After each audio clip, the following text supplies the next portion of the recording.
Yeah, I'm losing my edge. Right. But Pete, let's talk about stock performance around elections. I don't want to waste any time today. Oh, yeah, and you know what? I heard a little bit about this. Is going to be a great segment because there's some interesting historical takeaways here that, again, don't necessarily drive strategies, but drive context, which is usually where strategies start.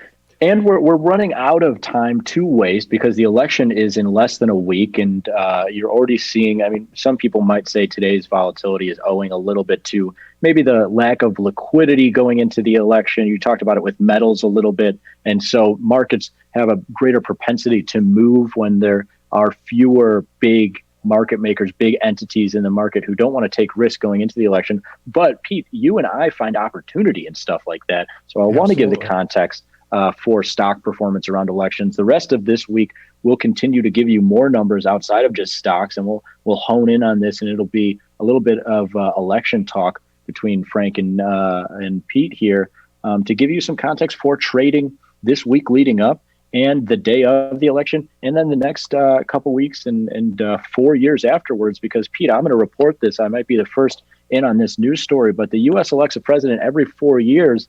And it happens again next week. Can you believe it? And you voted, right? I already voted. Yeah. Good man. I went to Union Station here in Chicago. Nice woman there told me, "You're at the wrong place. This is for suburb voters." And I said, and I went, "Puh, I hate the suburb people." And so I went. I had to walk like an extra mile to the other place where us urban voters, I guess, are doing our thing. But yeah, I voted. Do they have voting up in Winnetka? Yeah, but the little truck drives up to your house and they set up snacks, and then they bring out the machine, and you know what? You put in your little card and make your selections, and then they come by with a little aperitif, and off goes the little voting truck moves on to the next house. Yeah, pretty straightforward. That honestly sounds amazing. Yeah. And now Michelle and I stood in line for about 30 minutes, and we were at a rec center that I didn't realize had 3 subterranean levels because they kept on walking us downstairs. And I'm like, at some point, they're going to lock us in a room and kill us all. Yeah, what is going to happen here? Yeah, no, my process, here's the trick, Pete. You go on company time. I went Monday around 11 a.m. and don't tell anyone at the small exchange. I don't even believe that because you're usually not up at 11 a.m. That's really you check in with me at 11:30, and then at 1:30 you're like, I'm exhausted today, and so. But yeah, so I did vote. Nobody cares about that. Let's get back into markets here. Let's talk about it. So most markets, most stock markets, and this is as of yesterday. I'm sure they're expecting more now with today's sell-off. Most markets are expecting about give or take 5% in the next week, which seems like that's what I would expect. Like if someone came to me and said, "Hey Frank, it's the week before the election. What do you expect for stock movement, give or take, the week of the election?" I would probably say something around like 5 to 10%, and that's what they're pricing in right now. Yeah, I would agree with you. I think 5% doesn't seem like too much. It doesn't seem like not enough. Like the only people who think it's not enough are people who are looking for, the big black swan movement, where it's like, oh no. And explain that to me. What needs to happen for that to take place? Yeah. And that's where the question becomes, well, it's that unknown. And I'm like, fair enough, but can you give me some semblance? Which isn't to say, wild. Yeah. Which isn't to say that, there haven't been huge outlier moves, and there couldn't be one. But when you're basing something off of 4 or 5 or 6 assumptions, like Biden needs to get elected, and then the next day he needs to say this, and then the next day this needs to happen. Right. It's just that we like to live in more of like, okay, what is expected here given historical movement? Right. What can Why would the numbers lie to us this week when they haven't lied to us in any previous? Exactly. So let's crunch these numbers. No one cares about my opinion or my assumptions for what could create a stock market crash. They care about the numbers here. So I went back to 2004 and I said, okay, what happened to the S&P 500 the week before elections, the day after the election? Because the results usually, we'll see what happens this year, but the results usually come out that Tuesday night. So what happened on Wednesday afterwards, and what happened the following week? And I also, people who subscribe to the small exchange subscription service at subscribers.thesmallexchange.com, they will be getting this information going all the way back to 1928 in the Small Exchange subscriber newsletter. That was a whole thing because I found out that starting 1980 and going back to 28, the stock market was closed on Tuesdays that they voted. So I had to do a bunch of more. I took like an hour or two, Pete, in this spreadsheet, and I'm like crunching all these numbers. And then I finally get to the end result, and it's like I drag this thing. It's essentially like a click to find all the results for all these elections that I had to manually put in. And I'm not getting any results. And I'm like, why isn't it crunching any numbers for, Tuesday, November 5th, 1932?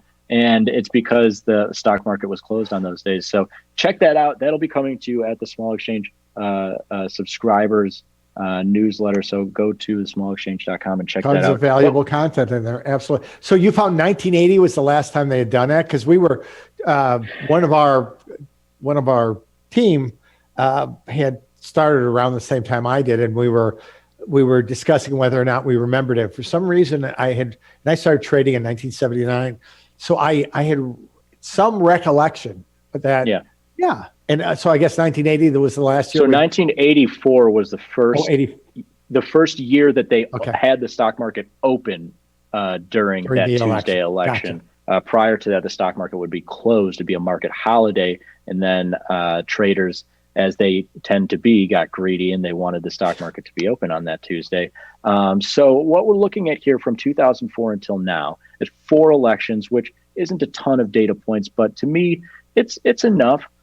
We've seen on average a rally the week prior, a sell-off the day after, and then a sell-off the week after. And what's interesting to me here, Pete, at first blush, is people would technically say, Pete, oh, well, I should buy it the week prior. And right now, the stock market's giving you some of the best prices that they've given you in weeks with the sell-off here of 3% across the equity board.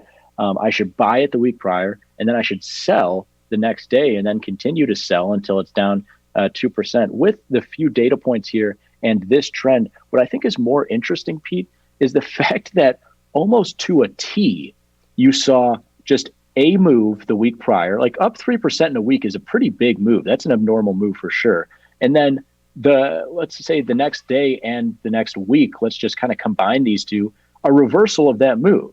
So like more than this number telling me I need to buy and then sell, it's more to me, the election for the most part on average means nothing. Right. The stock market does one thing going into it, and then it essentially gives that back the next week. Like, is there anything else to glean from this? That's at least like the first thing, right? Is kind of everybody wants to make a story going into the election, whether it's Republican or Democrat. Right. And here, I'll bring these numbers up here. Democrat and Republican, you've seen actually more volatility with that Democrat, because I almost feel like a lot of times that's more controversial. Like, oh, this Democrat might come in and enact all of this policy that is anti-large corporations. And guess what? The stock market is made up of large corporations. But at the end of the day, Pete, it's a lot of story construction. The actual event occurs, and then nothing has really changed, right? Right, and because then the sobering, after trying to build a story, the sobering fact is no matter what changes, whether it's spending or priorities, takes months, if not years, to unwind. And it's like, well, this really isn't relevant to the environment we're trading right now. Now, this is a market price off of a long-term horizon, sure, but it tends to overprice on this event risk and then recoup a great portion of that. So I think that is, that again is the takeaway. What events, and I don't know, Frank, I think throughout what we've done is this, we haven't yet found short of some very few Fed outlier statements that they've made, and you'd have to go back to find just a couple of them over the last 20 years, going back to 07 and 08. What had a short-term, long-lasting effect in terms of some sort of event risk? There isn't anything. Well, and just remember the last election, because that was, if anything, the dumbest example of this, where the stock market ended up being positive after Trump was elected. But I think that wasn't that the second to last time we were limit down overnight? Yeah. Well, so we were limit down overnight, and all the economists, everybody, the story construction there was, Trump. He's got low odds. He's probably not going to win. If he does win, that means S&Ps, Nasdaq, everything is sinking, and it did sink momentarily that night. The Oh, market ended up being positive on the day. This is only two occurrences, this Republican line here, and it was positive the next day. So, take that example. It's anecdotal for sure, but it does fulfill this, which is to say, everybody wants to create this story like, oh, if this person comes into the White House, it's going to mean X, Y, and Z for Apple, Microsoft, oil stocks, for everybody. And guess what? Nothing changes the right. next day. The next day, actual things that are moving the market, not a policy that Trump or Biden is going to try to enact over the next 4 years, is going to directly move those corporations that next day. So when you're looking at this election and you This see has that not changed. That's Biden okay. is still pretty much as favored Yeah. as he's been. It's a wide margin, but it's not that wide, especially when you look at this electoral piece. Thanks to predicted.org for laying all this out so beautifully. Biden is the favorite with a week to go. And right now we're seeing some market shifts that I think are trying to reflect that, making this story of this, Democrat coming in replace of this conservative Republican who might have been better for these big corporations. Remember that last time we did this in 2016, it was the opposite, where the conservative candidate, Trump, is going to bring this negativity to the stock market. It ended up being positive.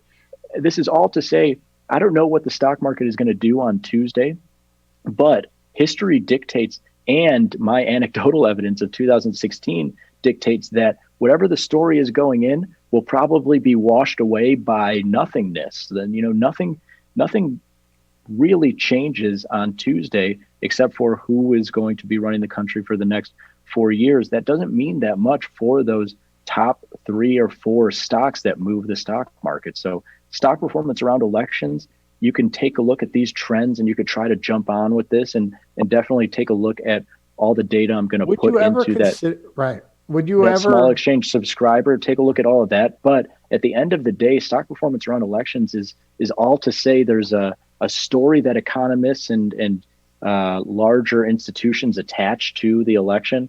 And then on average, it just ends up getting washed away.